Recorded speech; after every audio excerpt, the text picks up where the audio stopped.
Nous sommes avec l'ancien directeur de l'IHU Méditerranée Infection, le professeur Raoul, qui est avec nous, qui est aujourd'hui au cœur d'un rapport de l'Inspection Générale des Affaires Sociales, de l'Inspection Générale de l'Éducation, du Sport et de la Recherche. Nous allons revenir sur ce rapport dans un instant, mais la dernière information de l'après-midi, Olivier, c'est l'ouverture d'informations judiciaires. Oui, le parquet de Marseille, on l'a appris aujourd'hui, a ouvert en juillet, Didier Raoult, une information judiciaire suite au signalement de l'Agence du médicament concernant votre IHU, notamment pour des fautes en écriture. Quelle est votre réaction ce soir ? Écoutez, ça, je sais pas de quoi il s'agit. Je n'ai jamais fait de faux en écriture de ma vie, donc je vois pas trop de quoi il s'agit. Concernant Alors attendez, si vous le permettez. l'ANSM, si vous me permettez, pardon, professeur, voilà ce que vient de dire Olivier, ce sont des signalements qui datent du rapport de l'ANSM d'octobre 2021 et d'avril 2021, qui seraient effectivement des faux en écriture, des usages de faux en écriture concernant les études ou des études que vous auriez publiées avec l'IHU. Écoutez, encore une fois, je ne sais pas de quoi il s'agit. Je verrai bien quand il s'agit d'une information judiciaire, on me posera des questions précises et je répondrai de manière précise. Mais enfin, j'ai jamais. Là aussi, je pense que nous avons des de compréhension entre nous, les politiques, et vous, les journalistes. C'est-à-dire, dedans, il faut être un peu réaliste. Si vous voulez, quand on a fait 3500 publications dans sa vie, on n'a pas vraiment de raison de rajouter l'éducation en trichant. Tout ça est stupide.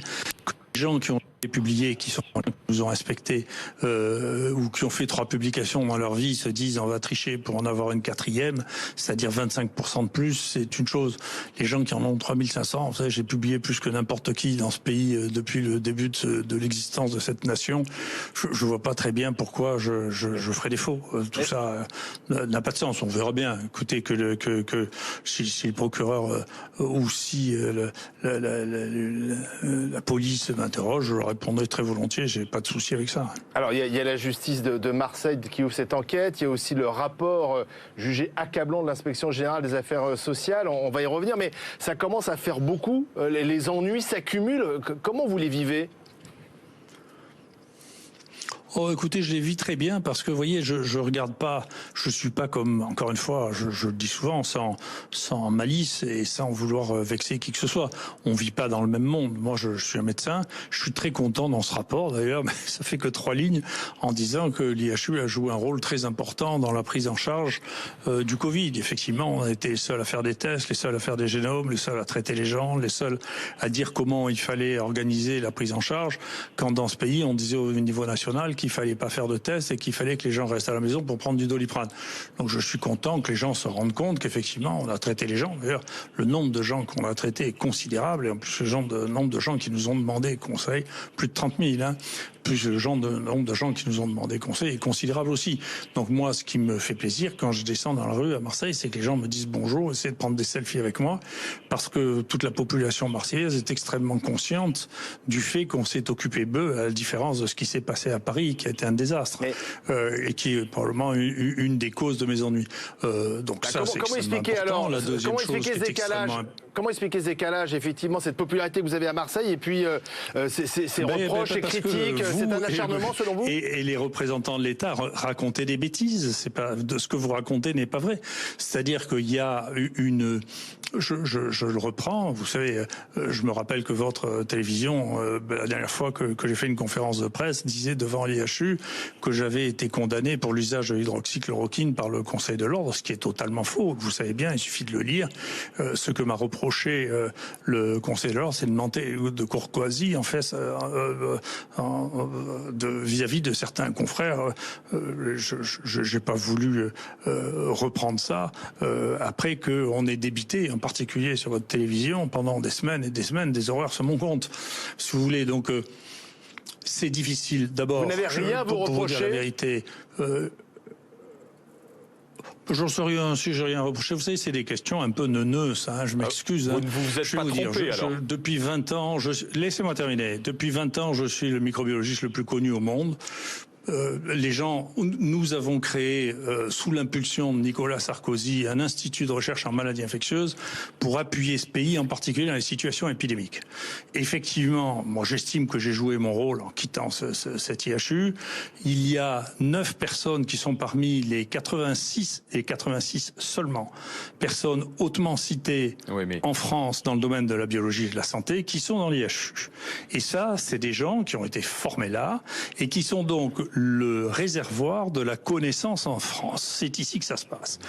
Comme on vit dans un pays dans lequel, si on n'est pas en train de fricoter dans les ministères et dans les médias, on n'a pas les responsabilités qui vont avec. Écoutez, c'est comme ça. On peut pas.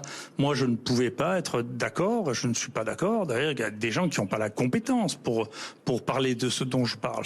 Et il s'est trouvé qu'à la fin, si vous regardez ce que vous ferez pas, mais je vous le dis, les gens qui ont publié sur le plan international dans le domaine du Covid, je suis désolé, mais c'est nous. Alors maintenant, effectivement, peut-être qu'il y a des gens qui vont nous expliquer que les publications qu'on fait sont des faux. Enfin, voilà. Oui, professeur Raoult, il y a votre renommée. Pardon, professeur Raoult, il y a votre renommée internationale et elle est acquise, actée depuis effectivement des décennies.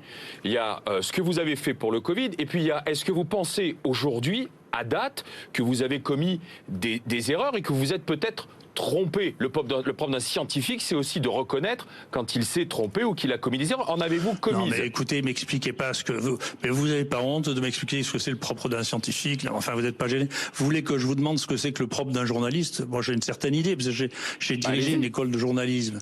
Mais je vous pose pas la question. Donc, encore une fois... non, mais vous répondez pas, du coup. Vous le savez très bien. À peu près tout ce que tout ce que j'ai dit... Et tout ce que j'ai demandé qu'on fasse a fini par se faire dans ce pays, y compris d'ailleurs après toutes les digressions, les insultes et les engueulades sur la vaccination. Tout le monde est d'accord que la vaccination, il faut la faire aux gens de plus de 50 ans, qu'il faut pas les faire aux femmes enceintes ni aux enfants. Et puis si on a la curiosité de regarder ce qui se passe, vous savez, le monde a dépensé 57 milliards de dollars pour acheter des vaccins l'année dernière, dont 34 pour Pfizer. Et si vous regardez la courbe du Covid dans le monde, vous voyez pas vraiment bien l'effet des 13 milliards de vaccinations qui ont été faits dans le contrôle de la maladie, parce que c'était scientifiquement une erreur que je peux pas vous expliquer parce que c'est un peu compliqué pour vous. Donc je vous le dis, c'est-à-dire tout ça, à la fin, tout le monde est d'accord avec ça. L'Angleterre vient de dire il faut pas vacciner les femmes enceintes. Bien sûr, on l'a jamais testé chez les femmes enceintes. On est en train de faire quelque chose qui est entièrement nouveau. Alors si les faits vous donnent raison, être réaliste dans tout ça. Si les faits aujourd'hui vous donnent raison, pourquoi ce rapport? Pourquoi ces enquêtes judiciaires? Pourquoi des dénonciations de dérives managériales au sein de l'IHU? On parle même de harcèlement. Non, mais tout ça n'a pas de sens. Encore une fois, c'est tout inventé, oui. Vous regardez le rapport de McKinsey en 2019, donc 2 ans avant, où il expliquait que la fleur du CHU, c'était l'IHU, que c'était ce qui rapportait le plus, qui faisait le plus de recherches. Si vous regardez des choses qui sont réelles, pas les opinions des uns contre les autres, qui est quelque chose qui vous intéresse vous, mais qui m'intéresse pas moi, c'est vous regardez des vrais marqueurs qui sont l'absentéisme, le taux de mutation, et vous verrez que dans les personnels de l'assistance publique, c'est le personnel de l'IHU qui a le taux d'absentéisme et le taux de mutation le plus bas. Quant au management, encore une fois, vous savez qui c'est le patron des gens qui est ici ? Qui c'est qui les paye? Qui c'est qui les renvoie? Qui c'est qui les sanctionne? C'est le président d'université et le directeur de l'assistance publique. Moi, je n'ai pas d'employés. Il y a 10 employés en tout. J'en connais pas un qui soit parti. Donc, c'est celui qui peut menacer et il s'en gêne pas. Celui qui peut renvoyer, c'est le directeur de l'assistance publique qui ne se gêne pas. On a aussi à l'université quelqu'un qui s'est fait renvoyer de l'université parce qu'il a fait un cours sans masque. Ceux-là, ils ont un pouvoir sur les gens. Moi, je n'ai pas d'autre pouvoir que le pouvoir de conviction, le pouvoir qu'on soit d'accord ou pas avec moi. Vous avez des fonctionnaires titulaires, c'est leur supérieur hiérarchique administratif qui peut les punir. C'est pas moi. Donc tout ça, c'est du fantasme. Donc c'est bien, non mais ça ne m'impressionne pas, mais on verra bien vis-à-vis de la justice s'il est possible que je menace quelqu'un. Est-ce que j'ai menacé quelqu'un dans ma vie de le renvoyer? Enfin, tout ça est idiot. Donc vous êtes serein par rapport à ces accusations devant la justice, vous saurez vous expliquer et vous serez blanchi? Mais je ne serai pas blanchi pour l'instant. Attendez, laissez faire la justice. Vous condamnez même avant que les gens aient rencontré qui que ce soit. Mais je vous ai dit, nous fonctionnons. Vous êtes un journaliste, c'est-à-dire vous intéressez à la vérité du jour. Moi, je suis pas un journaliste. Moi, ce qui m'intéresse, c'est de faire la science qui travaille en même temps. Donc, on vit pas dans le même monde, vous voyez. Alors justement, à propos de la science, revenons à ce qui est au cœur de ce rapport, puisqu'on vous reproche aussi des protocoles qui ne correspondent... Je cite le rapport, hein. Alors j'essaie de faire mon travail correctement en tant que journaliste, de reprendre les lignes, ce qui est écrit.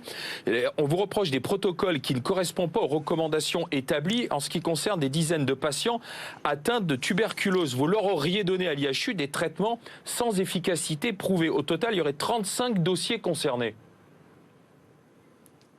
Non, mais c'est pareil, c'est du fantasme. Encore une fois, les prescriptions, or, les recommandations ne s'imposent jamais à personne. Les recommandations, c'est les opinions d'un groupe autour d'un bureau à un moment donné, ça n'a jamais été opposable. C'est pas vrai. Deuxièmement, les prescriptions en dehors de l'AMM, en pédiatrie, ça fait à peu près 70% des prescriptions, en médecine courante, ça fait à peu près 30% des prescriptions. Donc si vous voulez vraiment qu'on poursuive tous les gens qui font des prescriptions hors AMM, vous aurez vraiment du travail. Concernant la tuberculose, le traitement de base qui a été utilisé par la tuberculose, c'est le traitement, il y a eu 10 études publiées sur la base de ces traitements dans le monde, qui est le seul traitement qui permet de raccourcir le traitement et qui a permis de raccourcir le traitement des tuberculoses multirésistantes. Les autres produits qui ont été utilisés, il suffit, j'ai déjà dit, mais ça me gêne pas de le répéter, parce que j'ai été pendant longtemps un enseignant, il suffit de regarder le Vidal pour savoir si nous rentrons dans le cadre de l'AMM ou pas. On rentre dans l'AMM quand on dit, voilà, vous prescrivez un antibiotique pour des bactéries sensibles. Donc, on a traité des gens avec des antibiotiques pour des bactéries sensibles. Dire que les sulfamides n'ont pas fait la preuve de leur efficacité dans la tuberculose, c'est une ignorance qui est absolument terrible. C'est le premier médicament antituberculeux qui a été utilisé. Donc, tout ça, ça témoigne de ce que j'ai dit, c'est de la malveillance, une part de malveillance, une part d'ignorance, qui continue, et donc ça continuera. Ça m'impressionne pas, c'était déjà le cas. Bon, professeur Raoult, on a une question pour vous de Christophe Barbier. Christophe. Oui, professeur, est-ce que vous recommandez à votre successeur, monsieur Fournier, de signer le plan d'action qui lui est proposé, en fait, par le gouvernement pour ouvrir une nouvelle ère de l'IHU ? Oh, écoutez, vous savez, moi j'ai l'habitude de prendre mes responsabilités, je les ai toujours prises, vous avez vu que je les assume, et je pense que le professeur Fournier n'est pas un enfant, il n'a pas besoin de pas lui dire ce qu'il doit faire, il prendra ses responsabilités, il est là pour ça, et il les prendra. Simplement, je voudrais vous dire une chose qui vous montrera jusqu'à quel point ce rapport est entièrement fantaisiste, puisqu'il dit que nous avons des problèmes de gestion financière. Vous savez, nous avons plus de 8 millions de trésoreries. On vit à côté d'un établissement qui est l'assistance publique, qui a 1,2 milliard de dettes et qui n'arrive jamais, année après année, à boucler son budget. Donc, si vous voulez, c'est cocasse à un point qui laisse rêveur, et que ces gens qui n'ont pas la moindre idée de ce qu'est une situation chaotique ne se rendent pas compte que dans les 2 dernières années, nous avons dû engager des dépenses sur nos réserves pour faire face à une situation épidémique qui nous a obligés, en termes d'équipement, à avoir tous les équipements qui étaient nécessaires pour faire des milliers de PCR que personne n'a faire, parce que nous avions 4 chimies, c'est-à-dire pareil, qui pouvaient faire des PCR avec des réactifs différents, et donc continuer à le faire. C'est la raison pour laquelle on a fait la part des génomes qui ont été faits dans ce pays et qui ont permis de voir qu'au lieu de penser qu'il y avait des rebonds de la même maladie, qu'il s'agissait de virus différents qui expliquent les échecs vaccinaux, qui expliquent les rechutes de cette maladie. Il fallait accumuler du savoir et répondre à la demande. Pour ça, on a engagé des réserves que nous avions fait pour faire face à des situations chaotiques, parce qu'on sait ce que sont les épidémies. Donc c'est intéressant de voir que ces gens nous disent qu'on a des problèmes de gestion avec des réserves financières qui sont de cette nature. C'est vous montrer l'ensemble du sérieux pour lequel je pense que ce rapport a été rédigé. Ça n'est pas sérieux. Merci professeur, c'est là-dessus que nous arrêterons cette discussion avec vous, mais quelque chose me dit qu'au fil des semaines ou des mois, on aura peut-être l'occasion de se revoir ou de vous reposer des questions. Merci professeur Raoult, merci d'avoir été avec nous sur BFM TV. Oui, alors, entretien que nous avions réalisé dans l'après-midi avec Olivier. Suite à cette... On remercie d'ailleurs Alexis Plouyette, Ouais. notre correspondant de Marseille, pour cet entretien. Suite à cette interview, enregistré quelques précisions sur la vaccination, et ça vient du service santé de BFM TV, par rapport aux propos tenus par le professeur. En France, la vaccination des enfants est possible à partir de 5 ans. La vaccination des femmes enceintes est bien recommandée par les autorités de santé. En France, l'Agence du médicament rappelle aussi que les femmes enceintes ayant contracté le Covid ont plus de risques de développer une forme grave de la maladie. Une deuxième dose de rappel, du coup, est également recommandée à la suite de l'avis de la Haute Autorité de Santé. Enfin, on précise que les autorités britanniques continuent de conseiller la vaccination aux femmes enceintes. Voilà pour cette petite mise au point.